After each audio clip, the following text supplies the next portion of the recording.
This was for the 4 Live Foundation. They had about, I want to say 9 to 10 speakers throughout the whole day. So how I shoot is usually on a 2-camera system. I'll have my main video feed with the audio, and then I'll have a secondary camera that I'll cut with the in and outs and stuff like that. So here we have Candace Mackey speaking. This is her main video footage file right here. And then I'm going to add on the secondary. The audio usually syncs well because I put them on dual audio channels, which is easier to sync when you're doing Adobe Premiere. It's just easier to match up the audios that way. And so I got the audios to match up there. There she is speaking. Love the outfit that she chose. She chose a nice bright orange, very vibrant color for her engagement time here. If I'm not mistaken, I had 4 files. I usually try to keep it to 1 or 2, but I noticed that I wanted to keep the file sizes a little bit smaller, so I started trimming it down to about every 10 to 15 minutes for the cutoff time.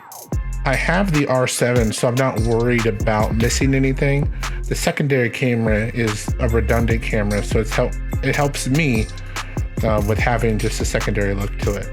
So now that I got it all synced up, you can kind of see here where it kind of ends, and then things like that.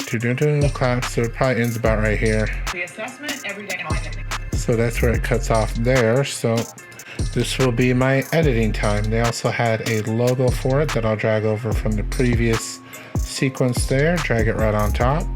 And then this is where I will start my edit. Just like when I do the podcast edits, the first thing I'm going to do is do color correction. So I'm going to go here, boom, hit that auto. Let me do the auto white balance. I'm going to bring the saturation down a little bit, bring the contrast up.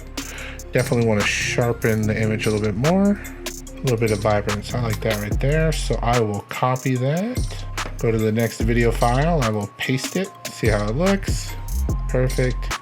Second one, paste it, see how it looks. Perfect. One more time. Perfect. Then the main video feed, paste it in there, see how it looks, and actually matches up really well. So boom, color correction all done. And then what I like to do is I'll go through and I'll listen, cut back and forth from each camera, save it. Candace sent me over her slides, so I'll make sure to add those on as well. I'll just throw those in there, because then I can actually just drag it out later. She sent me her slides, and then I'm going to go through and add her slides as well. And that's how I will break down a single person keynote.